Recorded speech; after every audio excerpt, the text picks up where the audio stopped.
नमस्कार, बहुत स्वागत है आपका। आप देख रहे हैं यूपी मांगे उत्तर, आपके साथ मैं हूं राम मोहन शर्मा। जरा याद कीजिए अभी कुछ महीनों पुराना मंजर, जब सीए के विरोध में खड़े हुए चंद लोगों ने जगह जगह आग लगाने की कोशिश की, सरकारी संपत्ति को जलाकर खाक कर दिया। उस विरोध के दौरान दो जुमले जमकर बोले गए, एक तो हम देखेंगे, हम भी देखेंगे, और दूसरा था सब याद रखा जाएगा। हां, सब याद रखा जाएगा तो फिर योगी सरकार कैसे भूल जाए कि ऐसे दंगाई जिन्होंने राजधानी लखनऊ में भी आग लगाने में गुरेज नहीं की, उन्हें सबक सिखाने का दावा किया था उस वक्त। और अब जब उन्हें सबक सिखाने की बारी है तो सियासी लोग सवाल दाग रहे हैं। आज लखनऊ में उपद्रवियों से वसूली के लिए प्रशासन की टीमों ने अलग अलग इलाकों में छापेमारी की। कई आरोपियों की संपत्ति सीज की गई और कई लोगों से वसूली की कार्रवाई भी की गई। जिन उपद्रवियों ने अब तक हिंसा की भरपाई का जुर्माना जमा नहीं कराया, प्रशासन ने उनकी संपत्ति सीज कर नीलाम करने और गिरफ्तारी के निर्देश जारी कर दिए हैं। उपद्रवियों के खिलाफ कार्रवाई को लेकर राजनीति भी शुरू हो गई है। विपक्ष इसे नाटक बता रहा है। सवाल है कि दंगाइयों के खिलाफ कार्रवाई से किसी को दर्द क्यों हो रहा है? अगर किसी ने सरकारी संपत्ति को नुकसान पहुंचाया तो उससे भरपाई क्यों नहीं होनी चाहिए? बहस इसी मुद्दे पर करेंगे, लेकिन उससे पहले एक रिपोर्ट आपको दिखाते हैं।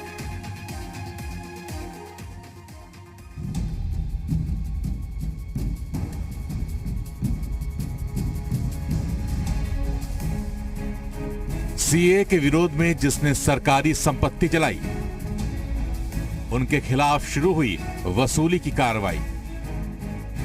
दंगाइयों को करनी ही होगी भरपाई। सीएए और एनआरसी के विरोध में बीते साल से लेकर इस साल की शुरुआत तक देश के कई हिस्सों में हिंसक प्रदर्शन हुए। देश की राजधानी से लेकर प्रदेश की राजधानी तक इसकी चपेट में आई। हिंसक प्रदर्शनों की तस्वीरें सच में डराने वाली थीं। ऐसा वाकया फिर दोबारा ना हो, कोई भी ऐसी हिमाकत ना करे, इसके लिए यूपी सरकार दंगाइयों को किसी भी सूरत में बख्शने के मूड में नहीं। उपद्रवियों से वसूली के लिए जिला प्रशासन की टीमें ताबड़तोड़ कार्रवाई कर रही हैं। खदरा में उपद्रव के एक आरोपी धर्मवीर का कॉम्प्लेक्स सील कर दिया गया और एक अन्य आरोपी माहिनूर चौधरी की संपत्ति को भी सीज कर दिया गया। बीते सोमवार को कांग्रेस अल्पसंख्यक प्रकोष्ठ के अध्यक्ष शहनवाज आलम को सीए के विरोध में हुई हिंसा और आगजनी के मामले में गिरफ्तार किया गया था और विरोध करने वाले कांग्रेस कार्यकर्ताओं पर पुलिस ने लाठीचार्ज भी किया था। उपद्रवियों के खिलाफ कार्रवाई को बीजेपी राजनीतिक इच्छाशक्ति का प्रबल उदाहरण बता रही है। राजनीतिक इच्छा शक्ति न होने के कारण उपद्रवियों की, गुंडा तत्वों की सरकार होने के कारण उनके ऊपर कभी कार्रवाई नहीं हुई। आज उत्तर प्रदेश में योगी आदित्यनाथ जी के नेतृत्व में जब से भारतीय जनता पार्टी की सरकार बनी है, कानून व्यवस्था की सरकार बनी है, तो जो लोग भी इस प्रकार के कुकृत्य कर रहे हैं, सरकारी संपत्तियों को, निजी संपत्तियों को, मीडिया की संपत्तियों को नुकसान पहुंचा रहे हैं, उनके खिलाफ कार्रवाई हो रही है। अकेले सदर इलाके में करीब 22 लाख रुपए की वसूली होनी है। सीए के विरोध में हुए हिंसक प्रदर्शन के मामले में 56 उपद्रवियों को वसूली का नोटिस भी जारी किया जा चुका है। जिन उपद्रवियों ने अब तक हिंसा की भरपाई का जुर्माना नहीं जमा कराया, प्रशासन ने उनकी संपत्ति सीज कर नीलाम करने और गिरफ्तारी के निर्देश जारी कर दिए। फिलहाल विपक्ष इन तमाम कार्रवाइयों पर सवाल उठा रहा है। देखिए, भारतीय जनता पार्टी की योगी सरकार जो है असल मुद्दों को भटकाने के लिए ये सब कर रही है। सीए एनआरसी की जो जहाँ तक ये लोग बात कर रहे हैं, इनको पता होना चाहिए कि इस देश को बनाने में किसी एक जाति धर्म को टारगेट नहीं करना चाहिए। किसी भी, ये सब धर्म संपन्न हमारा जो भारत है, भारत देश हमारा जो है, वो सब मिलजुल करके सबका योगदान रहा है। हम लोग को यहाँ की जो हकीकत है, जो देश की अभी आर्थिक स्थिति खराब है, उस मुद्दे पे बात करना चाहिए। कि भारतीय जनता पार्टी को सिर्फ एक ही राजनीति आती है, वो होती है जाति धर्म की। वो जाति धर्म का मुद्दे को जिंदा रखना चाहती है, उसी पे उसकी राजनीति चलती है। उससे ज़्यादा उसकी कोई राजनीति है नहीं। उसके पास ना विकास का कोई एजेंडा होता है, ना रोजगार का कोई एजेंडा होता है, ना डेवलपमेंट का कोई एजेंडा है, ना ही समाज में सुरक्षा का और समाज में जिस तरह का अत्याचार बढ़ा है उसको, या करप्शन बढ़ा है उसको ख़त्म करने का। सिर्फ जनता का वोट पाने के लिए, सत्ता पाने के लिए जनता को ध्यान भटकाती है असली मुद्दों से और जाति धर्म पे मुद्दे पे लाके खड़ा कर देती है। 19 दिसंबर 2019 को नागरिकता कानून के विरोध में लखनऊ के परिवर्तन चौक समेत कई इलाकों में जबरदस्त हिंसा देखने को मिली थी। पुलिस चौकियों समेत निजी और सरकारी संपत्ति को मिलाकर करीब 5.5 करोड़ का नुकसान उपद्रवियों ने किया था। खैर, सरकार की कार्रवाई से साफ है कि अब अशांति फैलाने वालों की खैर नहीं। अगर सरकारी संपत्ति जलाई तो खुद ही करनी होगी भरपाई। ब्यूरो रिपोर्ट, जी मीडिया।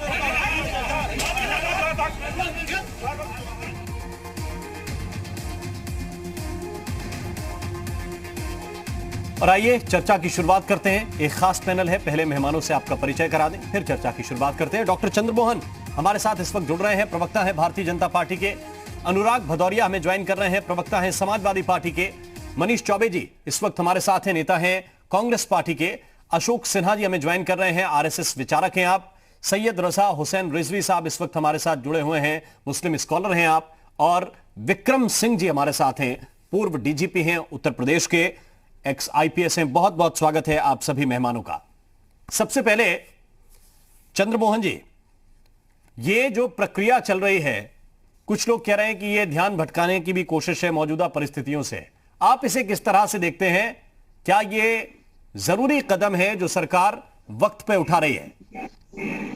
देखिए, ये जो प्रक्रिया है इसका उत्तर प्रदेश के लखनऊ प्रशासन ने किया है, इसका भारतीय जनता पार्टी अभिनंदन करती है। क्योंकि जिस तरीके से सार्वजनिक संपत्तियों को जलाया गया, व्यक्तिगत संपत्तियों को, निजी संपत्तियों को जलाया गया, उसकी जितनी निंदा की जाए कम है। और जो भी इसका समर्थन करता है, इसका मतलब साफ है कि उनका हिंसा में विश्वास है। परिवर्तन होते हैं, आंदोलन होते हैं। ये देश तो गांधी का देश है। हम तो इस बात से सुनते सुनते बड़े हुए हैं कि दे दी आजादी बिना खड़क बिना ढाल के, साबरमती के संतों ने कर दिया कमाल। तो हम तो गांधी को पूजने वाले देश के नागरिक हैं, स्वतंत्र भारत के नागरिक हैं। आखिर हमारी क्या दुश्मनी है कि हम मीडिया की वैन में आग लगाएंगे? क्यों लगाएंगे मीडिया की वैन में आग? तो जो जिस तरीके से अस्थिरता पैदा करने के लिए, अराजकता के लिए आगजनी की घटनाएं की गई, उनकी जितनी निंदा की जाए कम है। इसलिए भारतीय जनता पार्टी इस बात का समर्थन करती है और ये एक नजीर बनेगा। आज इसी का परिणाम है कि जो मॉडल आदरणीय मुख्यमंत्री योगी आदित्यनाथ जी ने लिया, उसको भारत ही नहीं, भारत के बाहर भी उसको फॉलो किया जा रहा है। आपने भी उसको दिखाया कि किस तरीके से अमेरिका में भी इसको, जिन लोगों ने अमेरिका में संपत्तियों को नुकसान पहुंचाया, तो वहां पर उनके पोस्टर लगाए गए। तो ये है। और जो आज कुर्की की कार्रवाई हुई है, वो न्यायालय के द्वारा हुई है। जो एडीएम माननीय उप जिलाधिकारी न्यायालय है, उप जिलाधिकारी न्यायालय ने न्यायिक प्रक्रिया के अंतर्गत इस कार्रवाई के लिए निर्देशित किया। तो न्यायिक कार्रवाई है, उसके अंतर्गत ये कार्रवाई प्रारंभ हुई है और ये आगे बढ़नी चाहिए। जी जी, क्योंकि जिस तरीके से आगजनी, मैं फिर लौट कर आता हूं। ठीक, विक्रम सिंह जी के पास हम चलते हैं। विक्रम सिंह जी, ये कितना जरूरी है कि ऐसे लोग जो दंगा फैलाने में अभ्यस्त हैं, जिन्हें आग लगाने में हिचक नहीं होती, उनके खिलाफ कदम भी उसी सख्ती के साथ उठाए जाएं? राम मोहन जी, मैं इसका प्रबल समर्थक हूं कि बिना दंड के राज्याधिकार नहीं चलता है। जाति मजहब तो छोड़ दीजिए, अगर किसी ने अपराध किया है, भूल जाइए जात बिरादरी, चाहे मैं हूं, आप हो, कोई भी हो, उसको उसका खामियाजा भुगतना ही पड़ेगा। जब परिवर्तन चौक पे हिंसा का तांडव हो रहा था तो सब मूक दर्शक बने हुए थे। पुलिस, मीडिया और सार्वजनिक और सरकारी संपत्ति की जिस प्रकार से हिंसा, आगजनी की गई, उसके साथ लूट खसोट की गई, वो सब प्रत्यक्षदर्शी, हम सब ने उस चीज को देखा है। और उसमें अपराधियों का साथ देना, इसका कोई औचित्य हो ही नहीं सकता है। रिकवरी होनी चाहिए और UP recovery of damages of public and private property, ये अभी मार्च में ही ये अधिनियम पारित किया गया है और इसकी पहले जरूरत थी, क्योंकि इसके पहले जो कार्रवाई हुई थी शायद वो कानून की कसौटी पे औचित्यपूर्ण नहीं थी, लेकिन बिना इसके तो ये संभव ही नहीं है। क्या ये हम छोड़ दें फिर कि आपके घंटा घर पे आंदोलन जरूर चलते रहे, आगजनी होती रहे, इस तरीके के तांडव होते रहे, पुलिस वाले पिटते रहे, मारे जाए, उनकी वर्दी फाड़ी जाए, शोरूम्स लूटे जाए, सरकारी संपत्ति लूटी जाए, आपके मीडिया के वाहन पलट दिए जाएं, उनके साथ लूट खसोट हो? ये चीज बिल्कुल बर्दाश्त। सभ्य समाज में विकास, रोजगार तभी होगा जब शांति व्यवस्था कायम हो, और इसका कड़ा संदेश जाना ही चाहिए कि शांति व्यवस्था के लिए जिन लोगों ने कानून अपने हाथ में लिया है, उनके खिलाफ कार्रवाई और कठोर कार्रवाई होनी ही है। ठीक, अनुराग भदौरिया जी, आपकी पार्टी का क्या स्टैंड है? आप क्या सोचते हैं ऐसे लोगों के खिलाफ जिन्होंने लखनऊ में 5-5.5 करोड़ की संपत्ति जला डाली, उनके खिलाफ क्या कार्रवाई होनी चाहिए? मुझे तो भारतीय जनता पार्टी की सोच पे तरस आ रहा है। पूरा प्रदेश कोरोना काल में जहाँ पे आर्थिक मंदी से परेशान है, आत्महत्याएं कर रहा है। अगर आत्महत्याओं का आप अगर अंदाजा लगा लेंगे तो रूह कांप जाएगी। भूख के मारे आर्थिक तंगी से लोग आत्महत्या कर रहे हैं। डीजल पेट्रोल की कीमत जहां 80 पार हो गई हो और डीजल जहां पे किसान यूज करता हो, डीजल ज्यादातर अपने जो मशीनरी होती है डीजल चलाने की ज्यादातर किसान यूज करता है, ट्रैक्टर में, थ्रेशर में, पानी चलाने में। आप उनके बारे में ना बात करके, चूंकि आप मुद्दे से ध्यान भटकाना चाहते हो, चूंकि भारतीय जनता पार्टी को एक ही चीज आती है, वो होती है जाति धर्म। इसके अलावा कुछ नहीं आता भारतीय जनता पार्टी को। अगर इसके अलावा कुछ आता होता तो शायद कुछ नहीं बात करते कि हमारे 50% युवा बेरोजगार हो गया, उसके लिए हम कैसे रोजगार लाएं, कैसे उनको सम्मिलित करें, कैसे उनको रोजगार दिया जाए, जैसे वो अपना रोजगार करने लग जाएं। बीटेक एमटेक करके लड़के घरों में बैठे हैं और वो आत्महत्या करने पर मजबूर हो जा रहे हैं। तो क्या सरकार की आत्मा नहीं कांप रही है? सरकार की आत्मा नहीं, आत्मा के अंदर मानवता खत्म हो गई है कि 80 रुपए डीजल पार कर गया और लोग यहाँ पे महंगाई बढ़ गई, मध्य क्लास मध्यम वर्ग बेचारा परेशान इतनी महंगाई से। उस पे सरकार बात नहीं करना चाहती, उसमें से दुबके से पतली पतली गली से निकल लेती है। उनसे पूछा जाए जब डीजल की कीमत 80 रुपए पार हो गई है तो कैसे चलेगा? मध्य वर्ग बेचारों की जो रोजमर्रा की जो सामान है उनकी कीमतें बढ़ गई है। अनुराग भदौरिया है नहीं, काम है नहीं, तो सामान खरीदेंगे कैसे? खाएंगे क्या? अपने छोटे बच्चों को दूध पिलाने की कैपेसिटी उनके पास बची है? पहले जरूरी है कार्रवाई होनी चाहिए।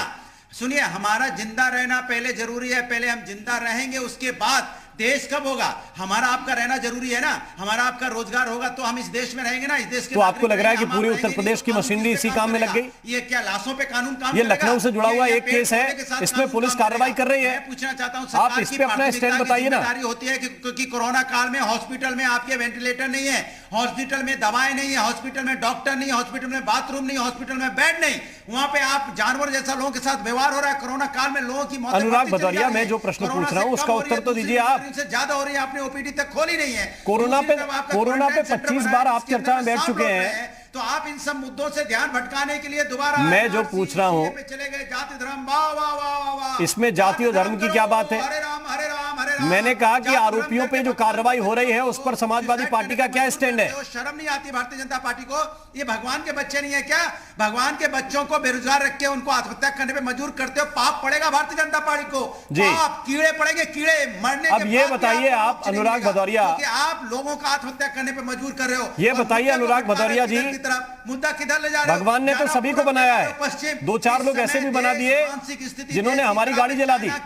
चाइना के मुद्दे पे आप फैली हो, चाइना पे हमारे 20 जवान शहीद हुए। बात सुन रहे हैं आप हमारी कि नहीं? बारे में आप बोलना नहीं चाहते, उन्होंने हमारी जमीन पे कब्जा किया। हमारी बात सुन रहे हैं सर आप? उसमें बोलना नहीं चाहते। चाइना भदौरिया जी हटाने को तैयार नहीं, चाइना आपसे समझौता करने को तैयार नहीं। अनुराग भदौरिया जी, आवाज मिल रही है आपको? झूला झुलाने में बिजी थे, झूला झुलाते झुलाते आप जो ऊर्जा खर्च कर रहे हैं सर, आप कहते हो नहीं, वो टॉपिक से दूसरी तरफ जा रहे हैं। एक्शन लेंगे। कोरोना का संकट है, 20 जवानों की साथ, ये प्रधानमंत्री मुख्यमंत्री दोनों मानते हैं। बेरोजगारी देश की सबसे बड़ी समस्या है, ये बच्चा बच्चा जानता है। महंगाई बढ़ रही है, पेट्रोल डीजल, उसको लेकर हम रोज सवाल पूछ लेते हैं बीजेपी के प्रवक्ताओं से।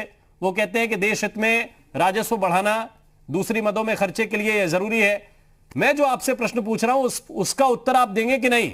इस पर समाजवादी पार्टी का क्या स्टैंड है? छोड़िए गुरु, जाति धर्म का धंधा बहुत हो गया, ये दुकान बहुत समेट गई। ठीक, दुकान ज्यादा दिन नहीं चलेगी जाति धर्म। या तो उन तक आवाज नहीं पहुंच पा रही है, मैं टेक्निकल टीम से कहूंगा कि कनेक्शन ठीक कराएं, या वो जवाब नहीं देना चाह रहे हैं।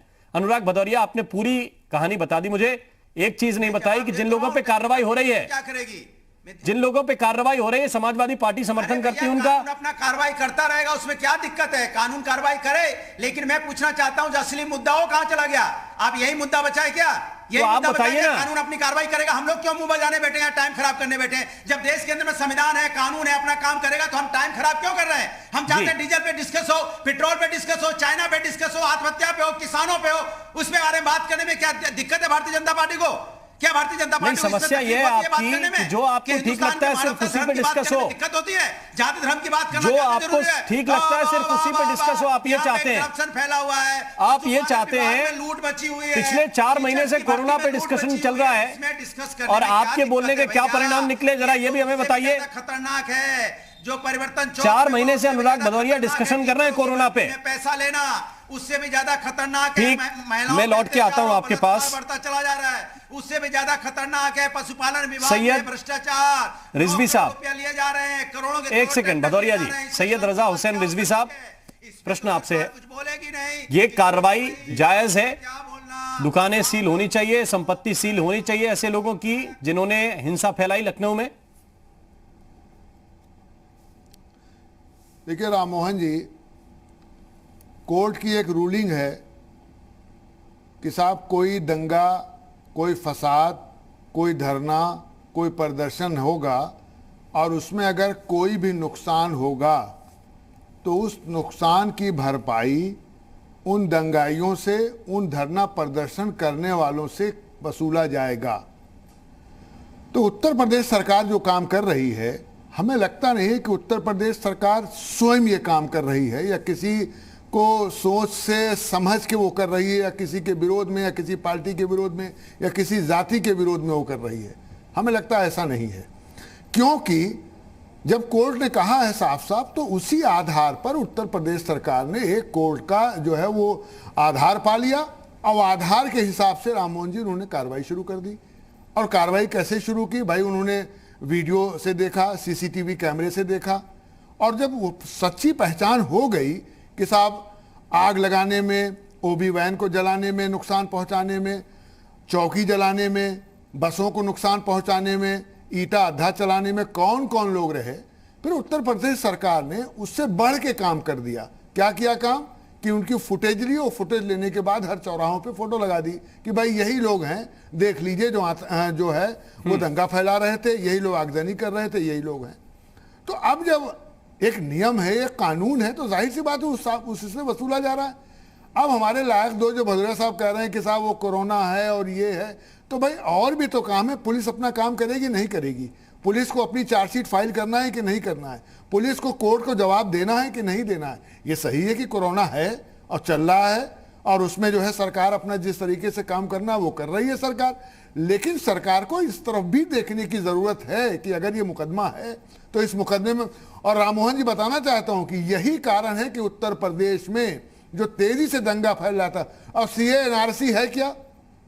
ये बहुत से लोगों ने सीए एनआरसी की जो व्याख्या की, जो परिभाषा की, उस परिभाषा को गलत बता दिया कि मुसलमानों के खिलाफ है, मुसलमानों को उल्लेखित कर दिया। कहीं इस देश के मुसलमानों के खिलाफ था ही नहीं है। ये तो था कि जो बाहर के लोग हैं, जो परेशान लोग हैं, जो हमारे पाकिस्तान में रह रहे हैं, अफगानिस्तान में रह रहे हैं, जो वहां तंग किए गए हैं, उनको जो है यहाँ पर उनको जो है वो नागरिकता देने की बात थी। खाली इतनी छोटी सी बात थी, लेकिन उसको अलग तरीके से आम जनता को बता करके आम जनता को उल्लेखित कर दिया गया। उसमें तो भी अगर किसी को ये लगता है कि ये उनके खिलाफ है, तो उन्हें आंदोलन के कई तरीके भारत में दिए गए हैं। ये आग लगाने वाला तो कहीं से जायज नहीं ठहराया जा सकता। मैं चौबे जी के पास चलता हूं। चौबे जी, आप लोग भी थाने का घेराव करने जा पहुंचे, बाद में फिर यह भी आरोप लगाया कि पुलिस जो है एक तरह से दमन का औजार बन गई है, प्रियंका गांधी ने कहा। क्या आप लोगों को कोई दिक्कत है ऐसे लोगों के खिलाफ जिनके खिलाफ पुलिस का दावा है कि उनके पास एविडेंस है, साक्ष्य हैं, उनके खिलाफ अगर कार्रवाई होती है तो?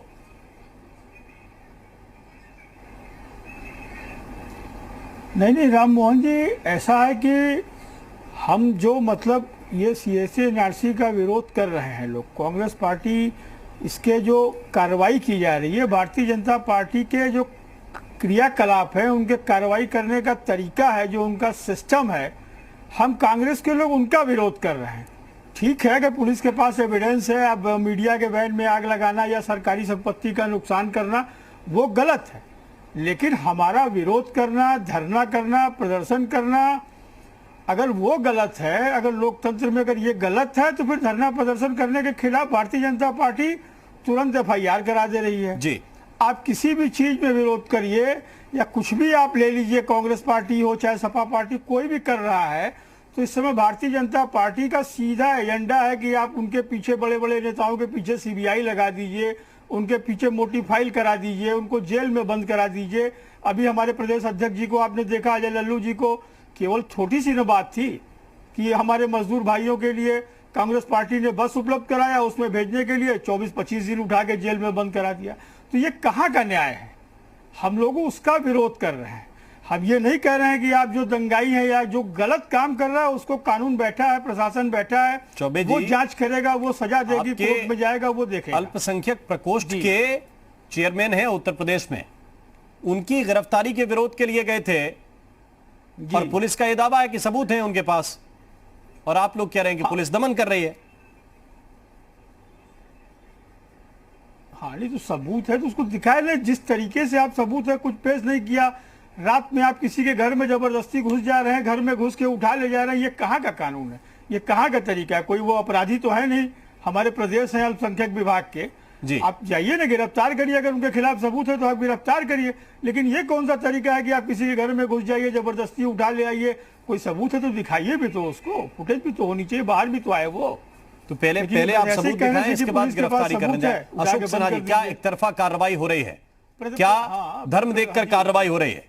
ये जो आरोप लगाया जा रहा है बिल्कुल एक तरफा। भारतीय जनता पार्टी में किसी भी आप करिए, प्रशासन ले लीजिए, मैं बनारस का रहने वाला हूँ। एक सेकंड चौबे साहब, ये प्रश्न भटकाने के लिए भारतीय जनता पार्टी का है। अशोक सिन्हा जी से है। सिन्हा साहब, हेलो जी जी जी, मेरी आवाज मिल रही है? जी जी मिल रही है। क्या एक तरफा कार्रवाई हो रही है? क्या धर्म देखकर कार्रवाई हो रही है? उत्तर प्रदेश में पुलिस भी धर्म देखकर कार्रवाई कर रही है क्या?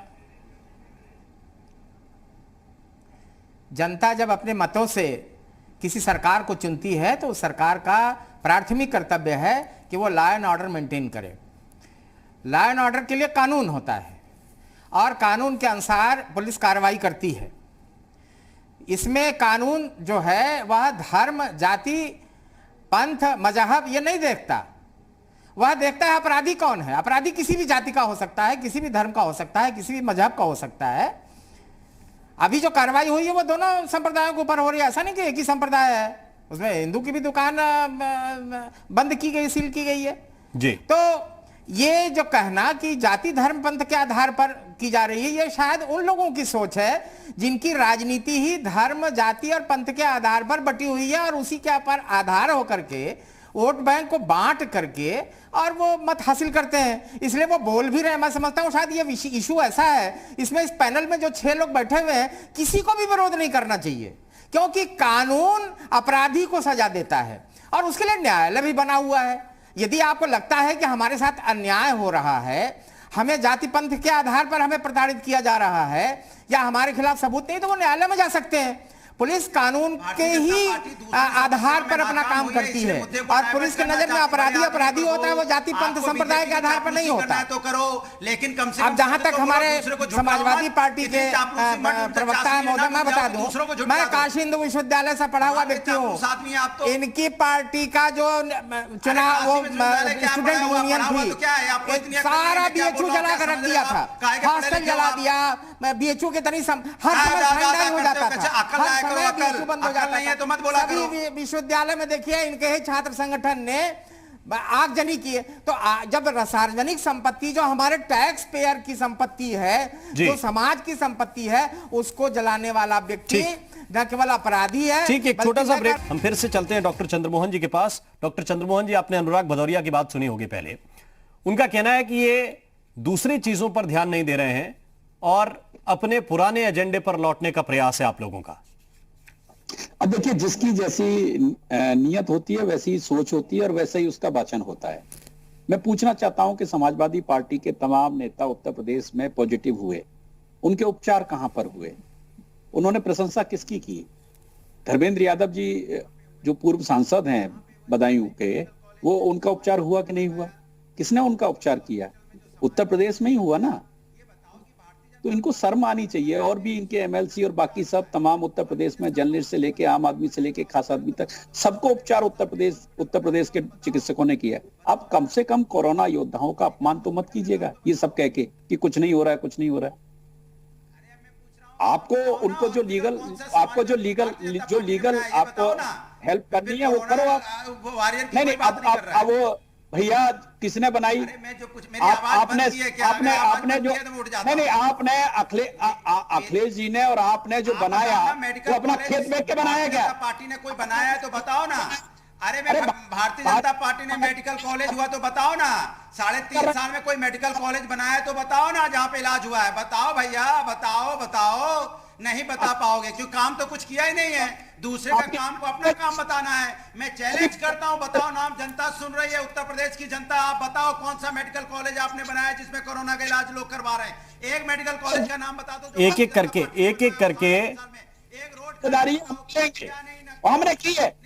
हमें गर्व है, हम उत्तर प्रदेश के मुख्यमंत्री जी की प्रशंसा करते हैं कि उन्होंने ये काम किया है और संदेश है। अब किसी माई के लाल में दम नहीं है, किसी माई के लाल में दम नहीं है। चाहे पीछे खड़ा हो, चाहे प्रियंका वाड्रा खड़ी हो, अखिलेश खड़ी हो, किसी माई के दम नहीं है उत्तर प्रदेश में। मेरी बहन को किसी माई के लाल। जी एक सेकेंड, अनुराग भदौरिया जी, आवाज डॉक्टर चंद्रमोहन की नहीं आ पाएगी अगर आप बीच में बोलते रहेंगे तो। इसलिए नहीं आ पाएगी क्योंकि वो स्काइप से कनेक्टेड है और एक वक्त में एक ही व्यक्ति की आवाज सुनाई देगी, तो आपकी बातों को वो रिस्पॉन्ड कर नहीं पाएंगे, तो कोई मतलब नहीं रहेगा। आप उनकी बात सुन लीजिए, फिर वो आपकी बात सुन लेंगे।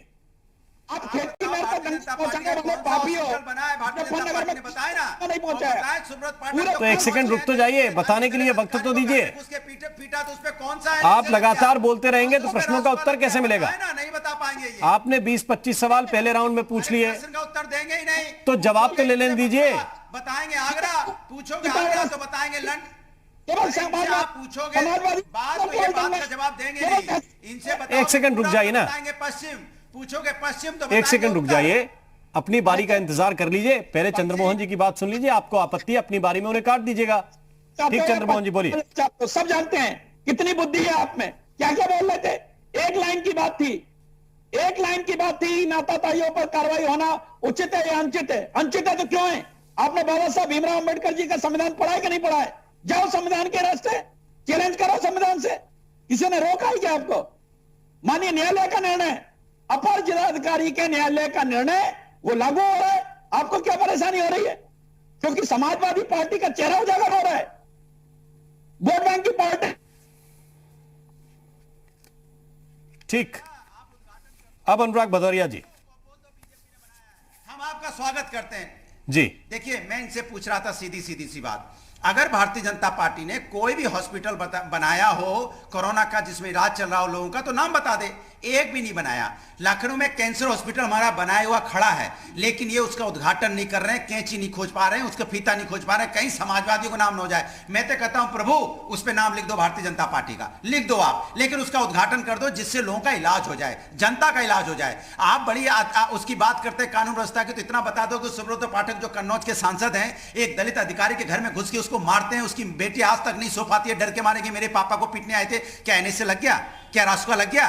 क्या लगा? अभी बीएचयू कोई आपके पैनल में देख नहीं पा रहा हूं, बीएचयू के नाम बता रहे थे। मैं पता नहीं काशी विश्वविद्यालय से पढ़ा हूं, कद्दू पढ़े हो आप, आपको कुछ मालूम तो है नहीं। बताइए सुब्रत पाठक में एनएसए लगना चाहिए नहीं लगना चाहिए? वहां आपकी आवाज बंद हो जाएगी। क्या लगना चाहिए? आजमगढ़ में जिस आजमगढ़ के भारतीय जनता पार्टी के जिला अध्यक्ष ने जाके वहां पे दलित को दबा के पीटा, दौड़ा के पीटा, क्या उस पर रासुका एनएसए नहीं लगना चाहिए? क्या खाली आप अपने सुविधा अनुसार अपनी कानून की व्यवस्था करेंगे? जहां आपको सुविधा होगी वहां कानून, जहां सुविधा नहीं वहां कानून नहीं। अब देख तो लिया करो कौन है कौन नहीं है। आप नहीं बीएचयू पढ़ोगे, कोई बीएचयू पढ़ा है तो बोल रहा है गर्व से कि हाँ बीएचयू पढ़ा। आप बेको जाके सब्जी बेको जाके, हमने बहुत अपराधियों से सब्जी बिकवा रहे हैं। रासुका लगाओ, रासुका हिम्मत है तो लगाओ। आप सबको दोनों बराबर नजरों से देखो, पूरे हिंदुस्तान को, पूरे उत्तर प्रदेश को, तब तो मानेंगे कानून व्यवस्था की बात करते हो आप। आप अपने सुविधा अनुसार देखोगे तो नहीं चलेगा। आप बताओ, आप चाहे कितना भी बड़ा हो उसको कठोर कार्रवाई, दंडित करेंगे, दंडित करने का काम किया जाएगा। संपत्ति कोर्ट। मैं वापस विक्रम सिंह जी के पास चलता हूं।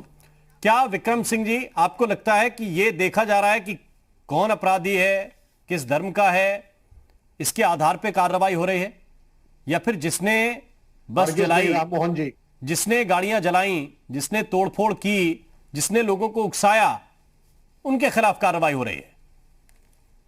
केवल राम मोहन जी अपराधी के खिलाफ सबूत और साक्ष्य के आधार पर, और ये चीजें, इसका परीक्षण न्यायालय में सुप्रीम कोर्ट तक हो सकता है। कोई पुलिस वाला अपनी नौकरी और अपनी इज्जत दांव पे क्यों लगाएगा?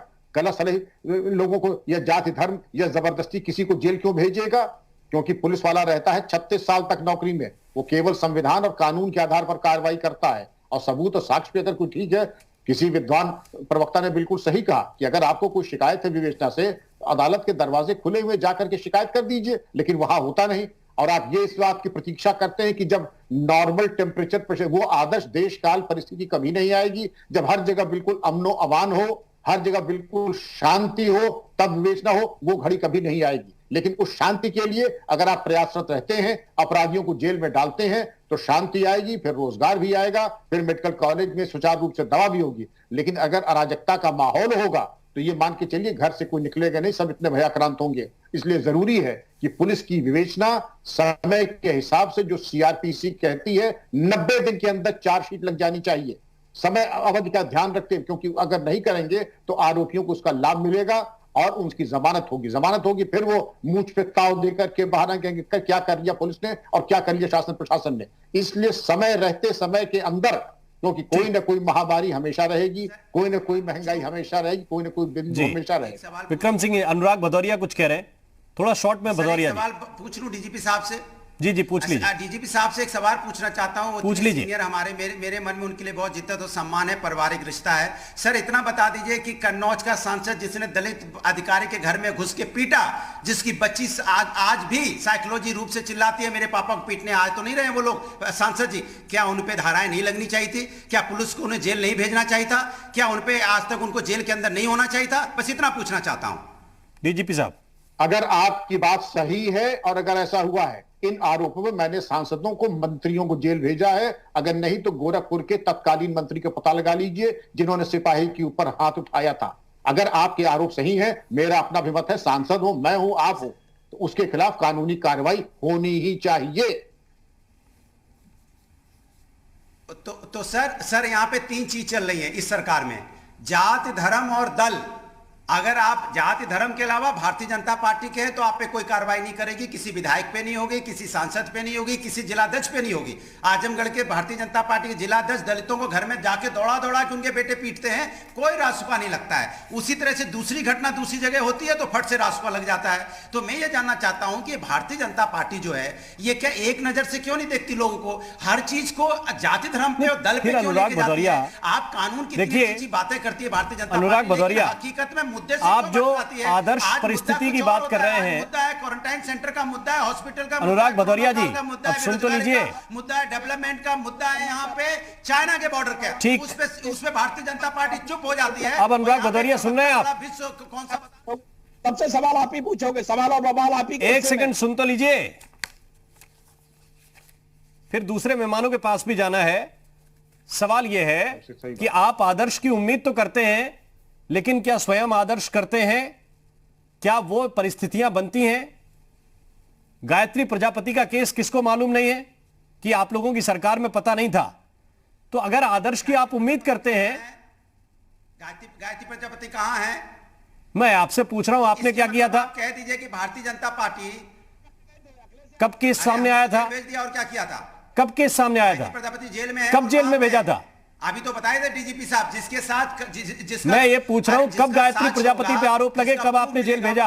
इसका उत्तर है अभी। अरे अभी डीजीपी साहब ने क्या बोला? अभी डीजीपी साहब ने क्या बोला? पुलिस अपनी नौकरी दांव पे नहीं लगाती है। अगर सच है तो वह व्यक्ति जेल जाएगा। बिल्कुल, आप भारतीय जनता पार्टी को मत बचाइए। भारतीय जनता नहीं, मैं बचा नहीं रहा हूं, मैं ये कह रहा हूं कि अगर आप आदर्श की उम्मीद करते हैं, या पॉलिटिकल सिस्टम की खराबी है, अगर बीजेपी के लोग बचाने की कोशिश की जा रही है, जाति धर्म और दल की राजनीति, तो क्या समाजवादी पार्टी में समाजवादी लोग जाते थे जेल? ये मेरा प्रश्न है। और अगर नहीं जाते थे तो फिर यह आदर्श प्रश्न मत उठाइए, क्योंकि ये प्रदेश की जनता जो हमें सुनती है, आपको सुनती है, चंद्रमोहन जी को सुनती है और डीजीपी साहब को सुनती है, ये जानती सब कुछ है कि मैं गिनाऊंगा तो आपकी डिबेट खत्म हो जाएगी। मैं वही कह रहा हूं कि मैं इसीलिए कह रहा हूं, तो आदर्श की जो उम्मीद आप कर रहे हैं, नहीं पाएंगे। कहो गिनाना शुरू करें, आपके पास समय है तो मैं गिनाना। अगर आपके पास समय हो तो फिर मैं गिनाऊं। समाजवादियों का काम गिनाना शुरू करें। काम नहीं तो सुन लीजिए, नहीं, फिर कुकर्म गिनाना शुरू करते हैं ना। फिर लखनऊ से चलोगे तो कितने लोगों को जेल नहीं हुई? फिर 1 to 1 में सभी मेहमानों से हाथ जोड़ के माफी मांग लेता हूं। आज अनुराग भदौरिया मेरे साथ बहस कर ले, मैं सभी मेहमानों से हाथ जोड़ के माफी मांग लेता हूं। अनुराग भदौरिया इसी बात पे बहस कर ले कि कितने समाजवादी पार्टी के कार्यकर्ताओं पे आपने कार्रवाई की, कितने प्लॉट पे कब्जा किया। आप ये बहस बेवजह मत छेड़िए। मेरा सवाल सिंपल था, लखनऊ की हिंसा को लेकर, और आप उसको व्यक्तिगत ले जाने का प्रयास कर रहे हैं। पेंशन समाजवादियों मैं ये कह रहा हूं कि समाजवादी पार्टी के कितने कार्यकर्ताओं पे आपने कार्रवाई की, कितने लोगों पे आरोप लगे? सड़कों से वो भी समाजवादियों की देन है, भारतीय जनता पार्टी की देन है। आजम खान के खिलाफ कितने केस आपने किए थे? गड्ढे और भ्रष्टाचार के आजम खान के खिलाफ कितने केस आपने किए थे, बताइए मुझे। भारतीय जनता पार्टी डूब गई है। तो अगर आप आदर्श की उम्मीद करते हैं तो आदर्श करके दिखाइए। बहस कर लेते हैं, चलिए आप ही बहस कर लेते हैं। नहीं तो शुरू कीजिए ना आप, बताइए। चलिए हम आप बताइए ना, अवैध खनन के कितने आरोप लगे बुंदेलखंड में आप लोगों के ऊपर? कितनी गाड़ियां जब्त कराई आपने, बताइए। मैं नाम लेके बोलता हूं, भारतीय जनता, फिर जवाब दीजिए उस बात का और खंडन कर लीजिए उस बात का। भारतीय जनता पार्टी, बताइए ना कितने अवैध खनन के आरोप लगे आप लोगों के ऊपर? काम गिनाइए, हिम्मत है तो काम गिनाइए। मैं बता रहा हूं ना आपको, कितने अवैध खनन के आरोप लगे आपके ऊपर, कितनी जगह पे गोलियां चली, बताइए ना आप। नहीं गिना पाओगे, काम आपके पास नहीं है। अरे मैं क्यों किसी का काम गिनाऊंगा? मैं सवाल पूछूंगा आपसे, तो आप चिल्ला रहे हो। मैं सवाल पूछूंगा आपसे, आप सवाल का जवाब दीजिए ना। समाजवादी पार्टी के कितने कार्यकर्ताओं के खिलाफ कार्रवाई की आपने? पूछ रहा हूँ, आप बीजेपी की तरफ से बोल रहे हैं। मैं बीजेपी से सवाल ही नहीं पूछा मैंने अभी। भारतीय जनता, मैं जब उनसे सवाल पूछता हूँ तब आप बीच में बोलते हैं। जब मैं उनसे सवाल पूछता हूँ तब आप बीच में बोलते हैं। आप बताइए कौन सा हॉस्पिटल बनवाया? तो बताइए ना, गायत्री प्रजापति पे कितने दिन बाद आपने कार्रवाई की? आप बताइए ना। आजम खान के खिलाफ कितने केस किए आपने? कौन सा ऐसा बनाया जिससे कि लोगों का भला हो रहा हो? बस हो गया, चिल्लाओ लेकिन अरे भाई साहब उत्तर दे दीजिए एक बात का। मैं विनम्रता पूर्वक पूछता हूँ, श्री 1008 श्रीमान अनुराग भदौरिया जी, आप मुझे बताइए कि आजम खान के खिलाफ कितने केस किए आपने? एक भी आरोप नहीं था उनके खिलाफ। गायत्री प्रजापति के पास कितने दिन के बाद कार्रवाई हुई? आपकी सरकार, एक भी आरोप नहीं था उनके खिलाफ। मैं सिर्फ ये कह रहा हूं कि जो पॉलिटिकल व्यवस्था है, इस पॉलिटिकल व्यवस्था में अपनी पार्टी के खिलाफ कार्रवाई करने से पार्टियां हिचकती हैं। जवाब सुन लीजिए, चिल्लाइए मत, पानी पीजिए, पानी दे दो इनको, चिल्लाइए मत, आप जवाब सुन लीजिए। अरे श्रीमान, स्टूडियो हमारा है, पानी भी हमारी व्यवस्था है, एसी की भी व्यवस्था है। आप गर्म हो रहे हैं इसलिए मैं बाकी मेहमानों से माफी मांग रहा हूँ। सुन लीजिए, आप जब तक पानी पीजिए मैं जवाब देता हूं। फिर मैं बता रहा हूं ना, 16 डिग्री सेंटीग्रेड में बैठा हूं, आराम से, इत्मीनान से, घबराइए मत। तो उसकी चिंता मुझे बिल्कुल नहीं है। आप जवाब सुन लीजिए। तो बताइए ना, गायत्री प्रजापति पे कितने दिन बाद कार्रवाई की? गर्मी में बैठा हूं लेकिन मुझे कोई दिक्कत नहीं है। जी बोलिए। सुन लीजिए, आप सुन तो लीजिए, फिर मैं जवाब आपसे पूछूंगा। हाँ नहीं, पहले सवाल का जवाब उत्तर दीजिए ना पहला। किसी की सरकार होगी जनाब, सुन तो लीजिए। अगर सुनोगे नहीं आप, फिर चिल्लाइए आप। अब आपने पूछ लिया। अरे श्रीमान, यही तो मैं पूछ रहा हूं आपसे आधे घंटे से डिबेट में। मैंने आपसे प्रश्न पूछा कि लखनऊ में कार्रवाई हुई कि नहीं हुई, और कार्रवाई होनी चाहिए कि नहीं होनी चाहिए। आप मुझे चिल्ला के उत्तर दे रहे हैं, और जब मैं आपसे प्रश्न पूछ रहा हूं तो आप बता रहे हैं कि एंकर चिल्ला रहा है। साहब जवाब सुनेंगे। जब आपका तरीका यह है तो डिबेट फिर ऐसी होगी। जब आपका तरीका यह है तो डिबेट ऐसी होगी। आप बताइए ना कि डिबेट कैसी होनी चाहिए। चिल्लाइए। तो वही तो मैं आपसे कह रहा हूं। चिल्लाइए। मेरा टेम्परामेंट उत्तर प्रदेश की जनता जानती है, मैं कैसे बात करता हूं ये भी जानती है, और रोज समझते हैं। हम बोल रहे आपको जहां जाना है वहां जाइए, आप इससे चिल्लाइए, जवाब लेना नहीं। अरे जनाब, ये माइक है, टेक्नोलॉजी बहुत शानदार है जी मीडिया की, आपको बिल्कुल परेशान होने की जरूरत नहीं है। सुन तो लीजिए जवाब, क्योंकि आप सुनना नहीं चाहते। तो बताइए ना, गायत्री प्रजापति। अरे जवाब तो सुनिए, जवाब सुन लीजिए। बताइए, जवाब सुन लीजिए। बोलिए। आप चिल्ला रहे हैं, जवाब ही नहीं सुन रहे। गायत्री प्रजापति पे कितने दिन बाद कार्रवाई की, बताइए। तय करके आए, जवाब नहीं सुनना है। उत्तर तो दीजिए। सुन तो लीजिए। आपने बोला आजम खान साहब की बात की, मैंने गायत्री प्रजापति पहले पूछा, फिर आजम खान पे आएंगे। उत्तर तो दीजिए पहला। अरे पहले आजम खान, तो पहले गायत्री प्रजापति, रिमाइंड करके देख लीजिए। करना चाहते, पहले रिमाइंड करके देख लीजिए। गायत्री प्रजापति, हिम्मत है तो सुनिए। अरे सुनाइए, पार्टी का प्रवक्ता मत बनिए। अरे गायत्री प्रजापति सुनाइए मुझे, ज्ञान देने की जरूरत नहीं। अनुराग भदौरिया, यह मनोरंजन के लिए नहीं बिठाता हूं, आपसे उत्तर लेने के लिए बिठाता हूं। शो का नाम है यूपी मांगे उत्तर। अनुराग भदौरिया डिसाइड नहीं करेंगे काम कैसे करना है मुझे। जवाब नहीं सुनना चाहते, मैं पूछता हूं। मैं पूछ रहा हूं, गायत्री प्रजापति का उत्तर दीजिए, आज तो दीजिए। बताइए, जवाब है आपके पास, दीजिए ना गायत्री प्रजापति का उत्तर। क्यों नहीं हुई सुब्रत पाठक को जेल, क्यों नहीं हुई? गायत्री प्रजापति का उत्तर दीजिए। सुब्रत पाठक का मैं सवाल पूछूंगा। जेल क्यों नहीं गया, क्यों नहीं गया? जवाब मैंने कहा कि जिस दिन केस आया उस दिन सवाल पूछा। नहीं जवाब है ना। हर दिन सुब्रत पाठक पे सवाल पूछूं जाके, अभी पूछूंगा। सुन लीजिए मेरा, पहले गायत्री प्रजापति का उत्तर दीजिए। मेरा जवाब नहीं, गायत्री प्रजापति का उत्तर दीजिए, मैं सुब्रत पाठक पे सवाल पूछूंगा। तो सुन लीजिए मेरा जवाब। देखिए, मैं आपको साफ बता दूं, ये भारतीय जनता पार्टी जिसकी सरकार होती है उसके पास ताकत होती है। भारतीय जनता पार्टी ताकत का मिसयूज कर रही है। आदरणीय आजम खान साहब को मैं कह रहा हूं ना, आपको बकरी चोरी, मैंने यही तो आपसे कहा, अनुराग भदौरिया जी, निवेदन आपसे एफआईआर की हुई है। ये भारतीय जनता पार्टी के लिए शर्म की बात नहीं है। और गायत्री प्रजापति जेल में है। मेरा निवेदन आपसे सिर्फ यही था कि कोई पुलिस, और आप उस पर नाराज हो गए। कोई पुलिस मुझसे कह रहे हैं कि आप क्या कर रहे हैं। मेरा प्रश्न इतना सा था कि अगर हम आदर्श की उम्मीद करें तो स्वयं हमारा काम भी आदर्श होना चाहिए। इसके अलावा मेरा कोई सेंटेंस नहीं था। इतनी बेवजह की बहस, आपको भी तो थोड़े, और मुझे इतनी गर्मी की बिल्कुल आदत नहीं। पूछने चाहिए। मेरा सिर्फ इतना प्रश्न था कि आदर्श की उम्मीद करें तो हम आदर्श हैं क्या? हमारे साथ दिक्कतें हैं कि महात्मा गांधी ने क्या आपके पास एक बच्चे को गुड़ खाने की शिक्षा इसलिए नहीं दी, हमने ये कहानी सुनी है, सत्यता है कि नहीं पता, क्योंकि वो स्वयं गुड़ खाते थे। जनता पार्टी की है, लाठियां जब उन्होंने छोड़ दिया तो बच्चे को शिक्षा दे दी। समाजवादी पार्टी कार्यकर्ता डीजल पेट्रोल की बात करते हैं तो भारतीय जनता पार्टी के लोग समाजवादियों पे जनरल डायरी की तरह वार करते हैं, लाठियों से पीटते हैं। डॉक्टर चंद्रमोहन जी, ये क्या है?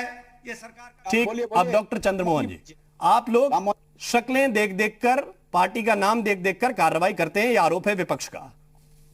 देखिए, विपक्ष को आरोप लगाना है, आपके ऊपर भी लगाएंगे, मेरे ऊपर भी लगाएंगे ना। तो जब आप पूछेंगे कि भाई आजम खां पर आपने कार्रवाई क्यों नहीं की, आजम खां पर जो 420 का अपने बेटे की फर्जी बर्थ सर्टिफिकेट बनाने का मुकदमा है, वो हमने नहीं लगाया, माननीय न्यायालय ने निर्णय दिया। लेकिन डॉक्टर चंद्रमोहन जी, आप भी तो सुब्रत पाठक को छोड़ के बाकी सारी चीजों का रिप्लाई कर रहे हैं ना?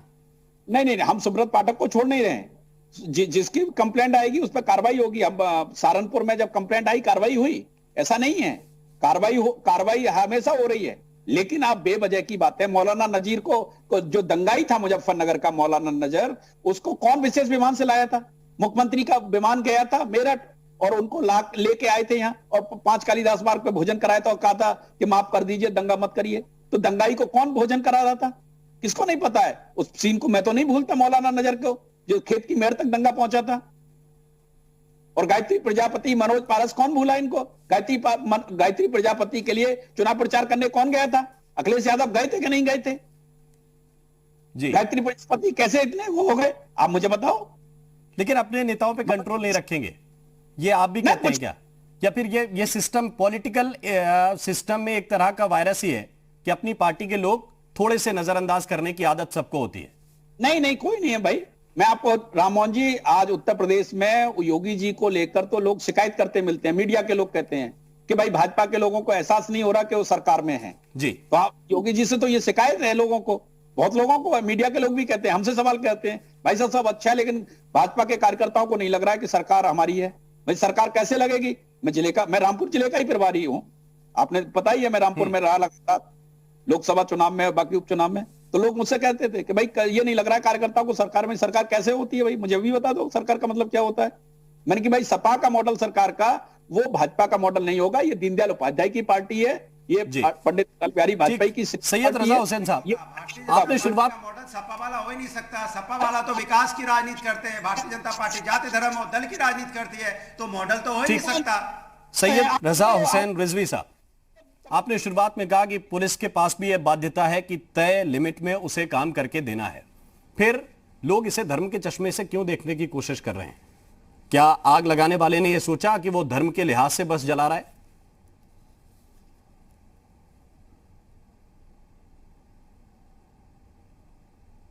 रिजवी साहब, सुन रहे हैं आप मुझे?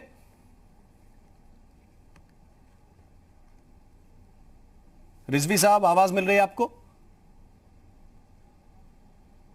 जरा जोर से बोलिए जी। मेरा प्रश्न यही था कि धार्मिक चश्मे से क्यों देखा जा रहा है? क्या इसमें भी एक तरफा कार्रवाई का प्रयास पुलिस की तरफ से है? देखिए, सरकार, जो राममोहन शर्मा जी, आप बहुत ही शरीफ और सीधे एंकर हैं, और जो अनुराग भदौरिया जी सोच के आए थे कि हमको ZTV यूपी उत्तराखंड के स्क्रीन पर ज़्यादा से ज़्यादा फुटेज खाना है, तो वो फुटेज खाने में कामयाब हो गए और वो वही फुटेज खाते रहे अनुराग भाटिया जी, और वही बात को दोहराते रहे। और जाहिर सी बात है कि इतना बड़ा आपका चैनल है उनको ज़्यादा टाइम मिला, फुटेज उनकी ज़्यादा गई और आपको वो अपनी बात में फंसा ले गए एंकर को, और एंकर जूझता रहा आजम खां में और जो है वो कहता रहा और उसका वो जवाब भी ठीक से नहीं दे पाए। आप गायत्री प्रसाद प्रजापति का पूछते रह गए लेकिन नहीं दे पाए। वो खाली फुटेज खाना चाहते थे और ज़्यादा फुटेज लेकर के चले गए और अपनी बात कहते रहे और वो उस मतलब में कामयाब हो गए। ये सरकार कोई धार्मिक या कोई इस पर काम नहीं करती कि साहब ये मुसलमान हैं तो इनको अरेस्ट करना है या फलाना कम्युनिटी के हैं इनको अरेस्ट करना है। ये लोग जहन से निकाल दें।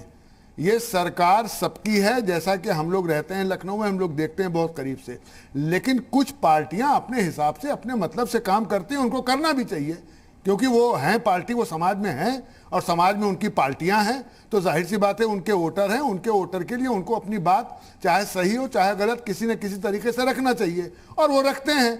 लेकिन ये कहना कि साहब जो है CRA-NRC के बारे में और इसके बारे में जो एक संसद में कानून पास हुआ है इसके बारे में कहना कि साहब मुसलमानों के खिलाफ पास हो गया है और कह करके मुसलमान जमात को भड़काना ये कतई गलत है। और मुसलमानों के दिमाग में जो बात दे दी गई है कह करके कि साहब ये तुम्हारे खिलाफ कानून आ गया, कहीं ये मुसलमानों के खिलाफ कानून और उसी में भड़का दिया गया और भड़काया गया है कि आज इस जिले में होगा, कल उस जिले में होगा, परसों उस जिले में होगा और ये होगा। और क्या होगा? आप बस जला देंगे, आप जीप जला देंगे, आप जो है थाना फूंक देंगे, चौकी फूंक देंगे। अरे साहब आप प्रदर्शन कीजिए, धरना कीजिए। अभी समाजवादी ने प्रदर्शन किया कि नहीं किया? अभी देखिए समाजवादी पार्टी ने विधानसभा के सामने प्रदर्शन समय इतना ही है। मैं मनीष चौबे जी से और अशोक सिन्हा जी से विशेष रूप से माफी मांगना चाहता हूं कि मैं उनको उन्हें बुलाया गया, उन्हें पर्याप्त समय नहीं दे पाया। मैं आप दोनों से माफी मांगते हुए ये शो वाइंड अप कर रहा हूं। और बड़ी बात यह है कि अगर कार्रवाई कहीं हो रही है तो फिर जब आप अपराध होते हुए देखते हैं, जब आप आग लगते हुए देखते हैं तो आपको लगता है कि जो लोग ये आग लगा रहे हैं उनके खिलाफ कार्रवाई होनी चाहिए। फिर जब कार्रवाई होती है तो फिर इफ एंड बट का सवाल नहीं होना चाहिए। सिर्फ दो चीजें होनी चाहिए, एक तो सबूत, साक्ष्य, और दूसरा अगर उसके गवाह हैं तो फिर वो उसके आधार पर ही निर्णय होगा, न कि इस आधार पर कि क्या किसी को छोड़ा जा सकता है, क्या किसी को बचाया जा सकता है। यूपी मांगे उत्तर में अभी के लिए बस इतना।